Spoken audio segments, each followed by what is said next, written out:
রায় মৃত্যুদণ্ড, শেখ হাসিনার মৃত্যুদণ্ড, আসাদুজ্জামান খান কামালের মৃত্যুদণ্ড, আরেকজনের আরেকটু কম সাজা 5 বছরের আইজিপি। আপনি যদি একটু বলতেন। হ্যাঁ, আমাকে মৃত্যুদণ্ড দিয়েছে, আমি পরোয়া করি না। আমি বাংলাদেশে ইনশাল্লাহ আসবই, অবশ্যই আমি আসবো। আর তাদের মৃত্যুদণ্ড, তাদের ফাঁসি দড়ি কত শক্ত বা কত বুলেট আছে সেটা নিশ্চয়ই যাচাই করব। নিজের প্রতিষ্ঠিত আদালত মানে সেই আন্তর্জাতিক অপরাধ ট্রাইব্যুনাল এর রায়েই মৃত্যুদণ্ড পেয়েছেন সাবেক প্রধানমন্ত্রী শেখ হাসিনা। জুলাই গণ অভ্যুত্থানের সময় সংঘটিত মানবতা বিরোধী অপরাধের মামলায় পেয়েছেন সর্বোচ্চ সাজা। তবে এই মুহূর্তে ভারতে থাকার কারণে তাকে এর মুখোমুখি হতে হচ্ছে না। শেখ হাসিনাকে ফেরানোর ক্ষেত্রে অন্তর্বর্তীকালীন সরকার কি উদ্যোগ নিচ্ছে এবং এই মৃত্যুদণ্ড, এই রায়, এর রাজনৈতিক কনসিকুয়েন্স নিয়ে আমরা কথা বলার জন্য আজ আমাদের সঙ্গে পেয়েছি সাবেক প্রধানমন্ত্রী শেখ হাসিনা। আপনি আমাদের ধন্যবাদ এবং কৃতজ্ঞতা এবং শুভেচ্ছা জানবেন। আমাদের সাথে আরো থাকছে জামায়াত ইসলামের আমির ডক্টর শফিকুর রহমান। আপনি আমাদের ধন্যবাদ এবং কৃতজ্ঞতা এবং শুভেচ্ছা জানবেন। আপনার কাছে জানতে চাইবো যে আমরা দেখেছি যে রায় মৃত্যুদণ্ড, শেখ হাসিনার মৃত্যুদণ্ড, আসাদুজ্জামান খান কামালের মৃত্যুদণ্ড, আরেকজনের আরেকটু কম সাজা 5 বছরের আইজিপি। আপনি যদি একটু বলতেন। হ্যাঁ, আমাকে মৃত্যুদণ্ড দিয়েছে, আমি পরোয়া করি না। আমি বাংলাদেশে ইনশাল্লাহ আসবই, অবশ্যই আমি আসবো। আর তাদের মৃত্যুদণ্ড, তাদের ফাঁসি দড়ি কত শক্ত বা কত বুলেট আছে সেটা নিশ্চয়ই যাচাই করব। ঘটনাচক্রে আমাকে দেশ ছেড়ে আসতে হয়েছে, সেটা আমি জানতাম না যে আমি দেশ ছেড়ে আসতে। আমি জানি আমি টুঙ্গিপাড়া যাচ্ছি। যাও, এটা হয়তো আল্লাহর ইচ্ছা ছিল কোনো না কোনোভাবে, যে এত কষ্ট যাদের জন্য করলাম তারাই চাইলো না যে আমি থাকি। তো কাদের জন্য করলাম? আমি জানি আমাকে মৃত্যুদণ্ড দেওয়া হয়েছে। আমাদের নেতাকর্মী অনেকের খুব মন খারাপ। আমি একটা কথা বলবো যে মন খারাপ করার কিছু নেই, রাজনীতিতে এরকম সময় আসে। আর ওরা কারা যে মৃত্যুদণ্ড দেয়? ওরা তো অবৈধভাবে ক্ষমতা দখলকারী। একটা কথা মনে রাখতে হবে, যেটা বাস্তব, সেটা হলো যারা অবৈধভাবে সন্ত্রাসী, জঙ্গি এবং খুনি এদেরকে সঙ্গে নিয়ে যারা ক্ষমতা দখল করে, অর্থাৎ সন্ত্রাসের উপর নির্ভরশীল হয়ে যারা ক্ষমতা দখল করে, এরা কিন্তু সবসময় নিজেরাই ভীত থাকে। কিন্তু তারা অন্যকে ভয় দিয়ে, মানে বলতে গেলে ভয়ের রাজত্ব কায়েম করে, একটা ভীত সন্ত্রস্ত অবস্থা সৃষ্টি করে তারা তাদের ক্ষমতাকে ধরে রাখার চেষ্টা করে। কারণ তারা মনে করে তাদের যেহেতু জনসমর্থন নাই, একটা চক্রান্তের মধ্য দিয়ে আসে, ষড়যন্ত্র করে আসে, অবৈধ অর্থ মিলিয়ে আসে, সে কারণেই এরা একটা ভীতিকর পরিস্থিতির সৃষ্টি করে। কারণ এদের মনের ভিতরে ভয় থাকে, দুর্বলতা থাকে, সেই জন্য বাইরে সেটা ওইভাবেই প্রকাশ করে যে তারা সকলের উপর একটা মানে ভয়ভীতি দিয়ে তারপর তারা ক্ষমতাকে মনে করে যে এটাই টিকে থাকার একমাত্র উপায়। আর ক্ষমতার মসনদ টিকে রাখার জন্য তারা এই অবস্থাটা সৃষ্টি করে। এই ক্ষমতার মসনদ যেটা দখল করলো, ওটা ধরে রাখার জন্য কোনো জনগণের সমর্থন না, জনগণের ভালোবাসা না, জনগণের আস্থা না, বিশ্বাস না, একটা ভীতিকর পরিস্থিতি। আর এই ভয় ভীতিটা যতদিন পর্যন্ত সাগরে না কাটিয়ে উঠতে পারবে ততদিন এরকম মর্মে মরে থাকতে হবে।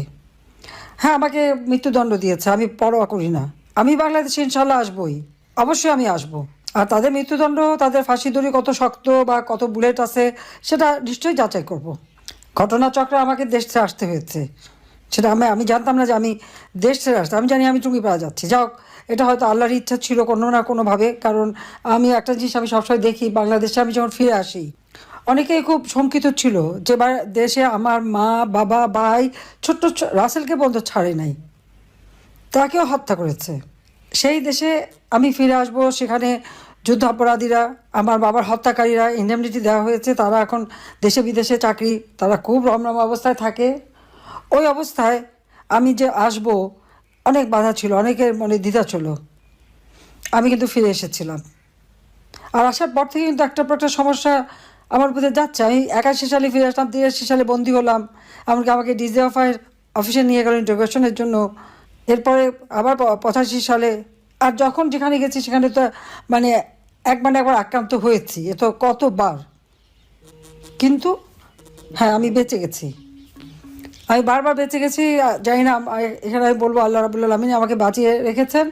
কারণ আমার হাতেই আমার বাবা, মা, ভাই, তাদের হত্যাকারীদের বিচার হবে। আমার হাতেই এই যুদ্ধাপরাধীদের বিচার হবে। আমার হাতেই বাংলাদেশ দারিদ্র্যমুক্ত হবে, উন্নত হবে, সমৃদ্ধশালী হবে। চিফ প্রসিকিউটর যে কথাগুলি বলল, আমি আগুন দিয়েছি, আমি মেট্রো রেল বিটিভি সব ভবনে নাকি আমি আগুন দিয়েছি, অথচ তাদের লোকরা নিজেরা যেখানে স্বীকার করছে, অপরাধীরা নিজেরাই স্বীকার করছে, আর অপরাধী বলেই তো ইউনূস তাদেরকে দায় মুক্তি দিল। কিন্তু মামলা আমাদের আওয়ামী লীগের সকল নেতাকর্মীর বিরুদ্ধে, বলে দিল 1400 লোক হত্যা হয়েছে। তা আওয়ামী লীগের তো আমার মনে হয় প্রায় 8-10 হাজার লোক, আমরা তাদের কোনো খবরই জানি না, কত মানুষকে মেরে গুম করে ফেলেছে। 1 মাসের মধ্যে প্রায় 300-400 হত্যাকাণ্ড ঘটেছে। এই হত্যাকাণ্ড কারা ঘটাচ্ছে? এটা তো ইউনূসের পেটোয়া বাহিনী, তারাই তো এই হত্যাকাণ্ড ঘটাচ্ছে একের পর এক। আজকে ইন্টারন্যাশনাল ক্রিমিনাল কোর্ট 1973 সালে সেটা করা হয়েছিল যুদ্ধাপরাধীদের বিচারের জন্য, বেআইনিভাবে সংশোধন করে করে সেখানে আমাদের বিচার হবে, আবার পার্টি হিসেবে বিচার হবে, কারণ দেশে প্রচলিত আইন তো আছে। তবে হ্যাঁ, একটা জিনিস ইউনূস ম্যাজিক দেখালো যে মাত্র 20 দিনের হিয়ারিংয়ের পরই দেখা গেল জজ সাহেব 450 পাতার জাজমেন্ট লিখে ফেলে দিল। চমৎকার দেখালো আর কি সব কিছুতেই। আজকে যা সকলের কাছে প্রশ্নবিদ্ধ, অর্থাৎ অবৈধ সরকারের সকল সিদ্ধান্তই অবৈধ। আমি সমস্ত আহত পরিবারকে চিকিৎসা দিয়ে, আহত যারা ছিল সকলকে চিকিৎসা আমি দিয়েছি, কিন্তু 5 তারিখে আমি আসার পর তারা কি পরবর্তীতে চিকিৎসা পেয়েছে? পায়নি। 34 জনের মতো সেই সময় শহীদ হয়েছিল, আমি তাদেরকে গণভবনে ডেকে নিয়ে আসে তাদের সান্ত্বনা দিয়েছি। আমি জুডিশিয়াল ইনকোয়ারি কমিশন গঠন করে দিয়েছি তদন্ত করবার জন্য। ইউনূস যদি হত্যাকাণ্ডগুলি না ঘটিয়ে থাকে তাহলে এই তদন্ত কেন বন্ধ করলো সে? জুডিশিয়াল ইনকোয়ারি কমিটিকে তদন্ত করতে দিল না। এমনকি ব্রিগেডিয়ার সাখাওয়াত সাহেব স্বরাষ্ট্র মন্ত্রণালয়ের দায়িত্বে যখন বললেন যে সিভিলিয়ানদের কাছে অস্ত্র চলে গেছে, 7.62 বুলেট কোথা থেকে আসলো, এটা আমাদের ভালোভাবে তদন্ত করে বের করতে হবে, এটা শুনেই ইউনূস ঘাবড়ে গেল, অমনি তাকে সরিয়ে দিল। তার কারণ কি? এই অবৈধ অস্ত্র ইউনূসেরই সাপ্লাই, সেই ব্যবহার করেছে, সেই হত্যা করেছে।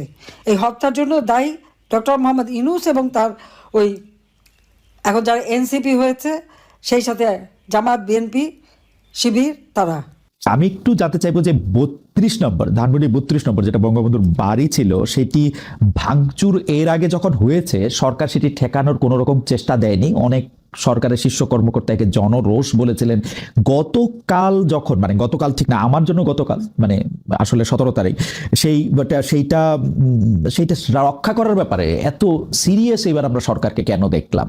এতে কি সরকারের অবস্থানে পরিবর্তন হয়েছে নাকি না আসলে কোনটা? 32 নম্বর ভাঙতে চেয়েছে জনগণ, ভাঙতেই তো দেওয়া উচিত ছিল এর আগের বারের কথা স্মরণ করে আর কি। বাংলাদেশ একটা ক্রান্তি লগ্নের মধ্য দিয়ে চলছে। বাংলাদেশকে নিয়ে যেন একটা ধ্বংসের খেলা শুরু হয়েছে। বাংলাদেশের আজকে চরমভাবে ধ্বংস করে আজ একটা জঙ্গি সন্ত্রাসীদের দেশ হিসেবে পরিণত করা হয়েছে। এই ছোট বাড়িটা, যে বাড়িটা আমার মা অনেক কষ্ট করে প্রতিটি ইট নিজের হাতে গেড়ে তিনি এই বাড়িটা গড়ে তুলেছিলেন, ওই বাড়িতেই 15ই আগস্ট আমার বাবা জাতিপিতা বঙ্গবন্ধু শেখ মুজিবকে হত্যা করা হয়। আমার মা বেগম ফজিলাতুন্নেসা মুজিবকে হত্যা করে। আমার 3 ভাই, সকলে আমার ছোট, মুক্তিযোদ্ধা ক্যাপ্টেন শেখ কামাল, মুক্তিযোদ্ধা লেফটেন্যান্ট শেখ জামাল এবং ছোট রাসেল, যার বয়স ছিল মাত্র 10 বছর, তাদেরকে কেউ নির্মমভাবে হত্যা করে। কামাল জামালের নবপরিণীতা বধূ সুলতানা এবং রোজি জামালকে হত্যা করে। আমার একমাত্র চাচা শেখ আবু নাসের, তিনিও মুক্তিযোদ্ধা, পঙ্গু ছিলেন, ঘাতকের নির্মম বুলেটের আঘাতে তিনিও জীবন হারান।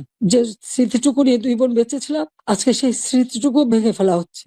এর আগে আগুন দিয়ে পুড়িয়েছে, আজকে ভেঙে ফেলা হচ্ছে। হ্যাঁ, একটা দালান ভেঙে ফেলতে পারে, ইতিহাস মুছতে পারবে না। একবার ভাঙলে আবার আমরা করতে পারবো। এই বাংলাদেশ আবার মাথা তুলে দাঁড়াবে, বাংলাদেশের মানুষ আবার বিশ্ব দরবারে মাথা উঁচু করে দাঁড়াবে। আল্লাহ যখন বাঁচিয়ে রেখেছেন, তো নিশ্চয়ই আমার কিছু কাজ বাকি আছে, সেটুকু করার জন্য আল্লাহ বাঁচিয়ে রেখেছেন। নইলে বারবার কেন মৃত্যুর হাত থেকে বেঁচে আসবো? মানুষের দোয়া, উপরে আল্লাহ রাব্বুল আলামিন ওই গ্রেনেড হামলা, গুলি, বোমা সব জায়গা থেকে তো আমাকে রক্ষা করে নিয়ে এসেছেন। এবারেও তো সেই একই অবস্থা। এবারে তো একটাই লক্ষ্য ছিল, তার মেটিকুলাস ডিজাইনই ছিল ইউনূস সাহেবের আমাকে 2 বোনকে হত্যা করা। তারপরেও কিভাবে আল্লাহ আমাদেরকে রক্ষা করেছেন। কাজেই আবার বাংলাদেশ ফিরে আসবে, মুক্তিযুদ্ধের চেতনা গড়ে উঠবে, শহীদের রক্ত কখনো বৃথা যেতে পারে না, এটাই আমার কথা। আমাদের মুক্তিযুদ্ধের ইতিহাস আমাদের গৌরবের ইতিহাস, আমাদের বিজয়ের ইতিহাস। এই ইতিহাসকে মুছে ফেলতে পারবে না। আমি জানি এটা মুছে ফেলার চেষ্টা হচ্ছে, সংবিধানকে ধ্বংস করা, জাতীয় পতাকা ধ্বংস করা, অনেক চেষ্টাই করা হয়েছে। কিন্তু লাখো শহীদের রক্তের বিনিময়ে যে পতাকা পেয়েছি, যে সংবিধান পেয়েছি, যে স্বাধীনতা পেয়েছি, তা ওই কয়েকজন বুলডোজার দিয়ে ভেঙে গুড়িয়ে দেবে এ শক্তি তাদের হয়নি এখনো।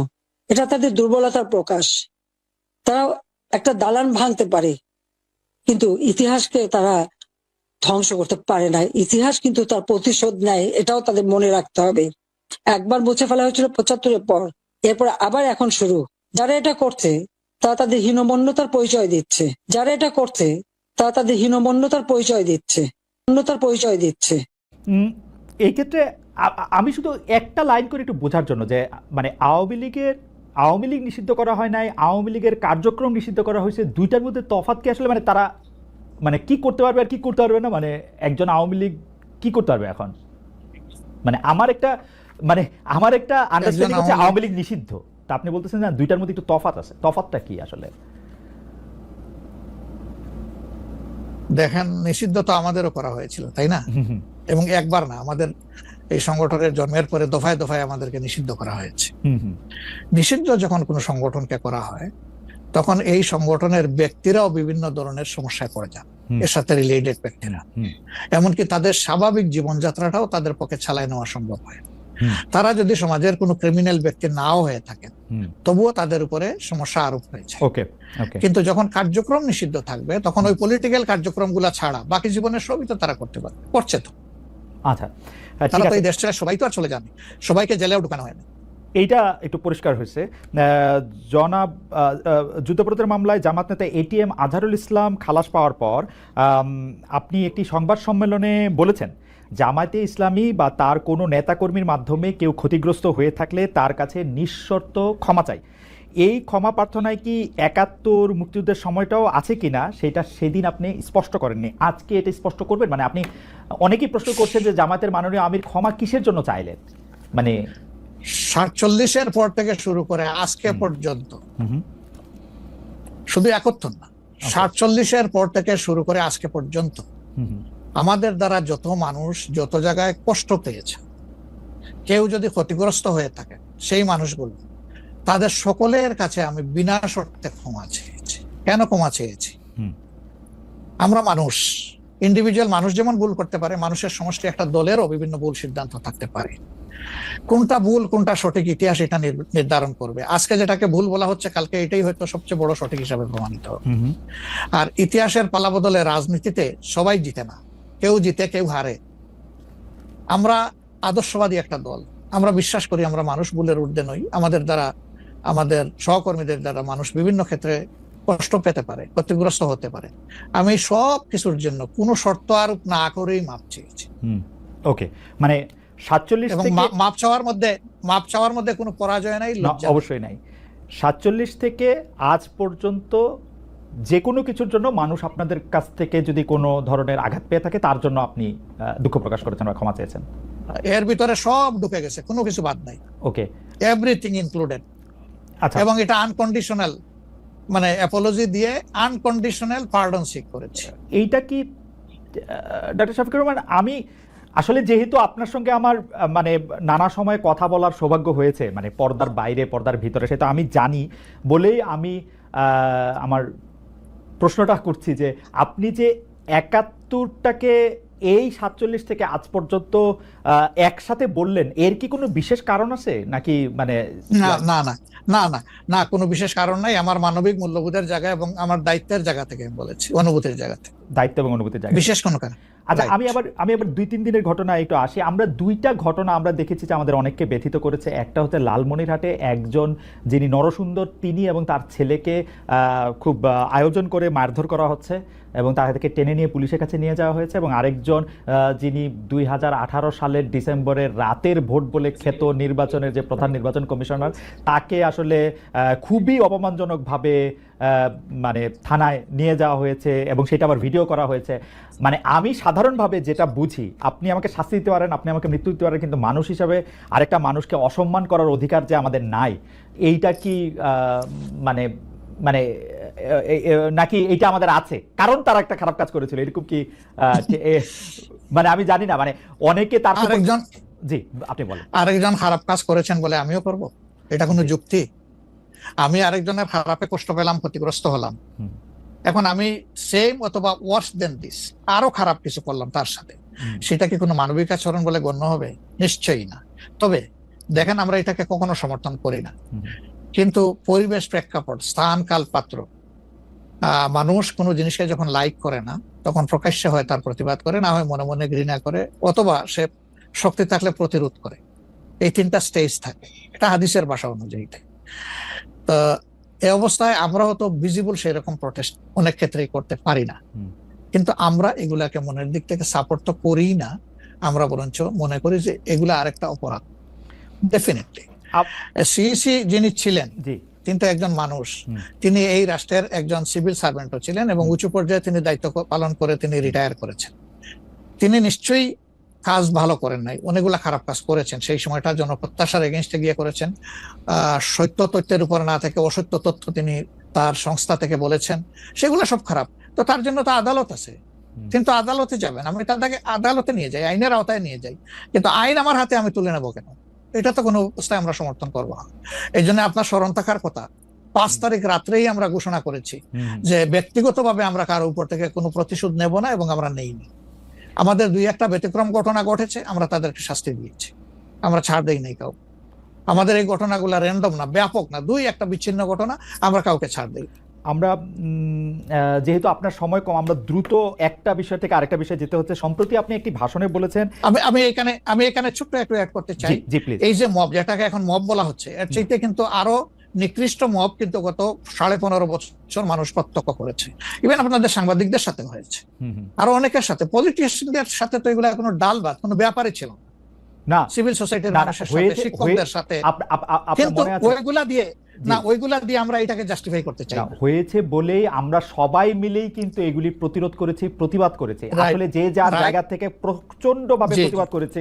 আমার মনে আছে ডয়েচে ওয়েলেতে থাকতে আমি একবার শেখ হাসিনার নাম করে এতবার বলতেছিলাম যে কেন তিনি এটি করবেন, কেন তার এটি সমালোচনা করা যাবে না, এবং কেন তার এটা, মানে আমার মনে আছে যে মানে আমার সাংবাদিকতায় আমি কোনো সময় অ্যাক্টিভিজম করতে চাই না বা অ্যাক্টিভিজমের জায়গা থেকে, কিন্তু এইগুলির প্রতিবাদ আমরা সবাই মিলেই আসলে করেছিলাম, যে যার অবস্থান থেকে। এখনো আমাদেরকে করতে হবে, এখনো যদি আমরা সেই জায়গার মধ্যেই থাকি এবং কেউ কেউ আমরা এটা বলি যে তারা করেছে সেজন্য এটা ঠিক আছে, সেইটার ব্যাপারে আপনার কাছে বিচার দিতে চাইছি। প্রশ্নই ওঠে না, এটাকে সাপোর্ট করা যাবে না। আরেকজন অন্যায় করেছে তাই আমি আরেকটা অন্যায় করবো, এটা চলবে না।